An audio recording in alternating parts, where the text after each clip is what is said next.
দর্শক বন্ধুরা, গাবতলী হাটে কিন্তু আজকে রাতে কিন্তু অনেক গরু বিক্রি হয়েছে, বিশেষ করে বড় গরু কিন্তু প্রচুর বেচা বিক্রি হয়েছে। আমরা কিন্তু ট্রাকে দেখতে পাচ্ছি সুবিশাল একটি গরু। তো এই গরুটা কিন্তু এই ভোর রাতে বিক্রি হয়ে গেল। তো কত টাকা বিক্রি হলো আমরা একটু আপনাদেরকে জানার চেষ্টা করবো। আসসালামু আলাইকুম। ওয়ালাইকুম আসসালাম রহমতুল্লাহ বরকাতু। কেমন আছেন? আছি আলহামদুলিল্লাহ। কোথা থেকে আসছেন আপনার গরু কিনতে? আমরা পোস্তগোলা আর্টসিন গেটের থেকে আসছি। আচ্ছা আচ্ছা, এটা কোন এলাকার গরু ছিল? এটা ছিল মানিকগঞ্জের। মানিকগঞ্জে? জি। গরুর নামটাম ছিল কোনো? রাজাবাবু বলছি। মানিকগঞ্জের রাজাবাবু? জি। আচ্ছা আচ্ছা, দাম চেয়েছিল কত এটা?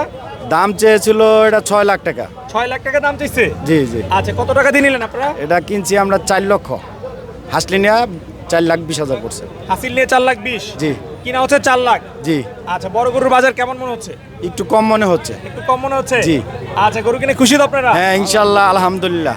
আচ্ছা আচ্ছা, তো দর্শক দেখতে পাচ্ছেন বগুড়া থেকে গাবতলী হাট থেকে বড় বড় গরু কম দামে কিনে কিন্তু ক্রেতারা খুবই খুশি। বড় গরুর বাজার কিন্তু আসলে একটু খারাপই যাচ্ছে বলা যাচ্ছে। সুবিশাল গরু বিক্রি হয়ে গেল। মানিকগঞ্জের রাজাবাবু এই গরুটি মাত্র 4 লাখ টাকায়।